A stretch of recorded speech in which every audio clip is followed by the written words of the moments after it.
இன்னைக்கு வந்து கார மீன் வச்சு எப்படி பத்திய குழம்பு பண்றது பார்க்கலாம். அதுக்கு தேவையான பொருட்கள் வந்து கார மீன் 1/2 கிலோ எடுத்திருக்கேன், 10 சின்ன வெங்காயம், 10 பல்லு பூண்டு, ஒரு மீடியம் சைஸ் தக்காளி, 2 ஸ்பூன் நல்லெண்ணெய், 1 டேபிள் ஸ்பூன் குழம்பு மிளகாய் தூள், 1 டீஸ்பூன் மிளகுத்தூள், கொஞ்சோண்டு புளி, தேவையான அளவு உப்பு. இது வந்து மிளகு, ஜீரகம், கசகசா எல்லாம் சேர்த்து அரைச்ச மிக்சர். 1 ஸ்பூன் மிளகு, 2 ஸ்பூன் சீரகம், 3 ஸ்பூன் கசகசா. வாங்க எப்படி செய்யறதுன்னு பார்க்கலாம். 2 ஸ்பூன் நல்லெண்ணெய் சேர்த்துக்கலாம். பண்ணி வச்சுக்க சாம்பார் வெங்காயம் சேர்த்துக்கலாம்.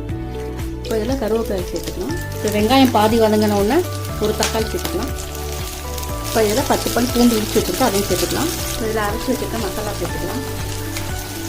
குழம்பு மிளகாய் தூள் சேர்த்துக்கலாம். இப்போ தேவையான அளவு தண்ணி சேர்த்துக்கலாம். தேவையான அளவு உப்பு சேர்த்துக்கலாம். மசாலா நல்லா கொதிக்குது. இதில் வந்து புளி தண்ணி ஊற்றிக்கலாம்.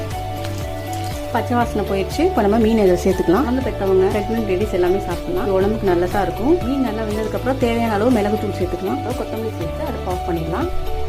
அவ்வளோதான், ரெடி ஆயிடுச்சு.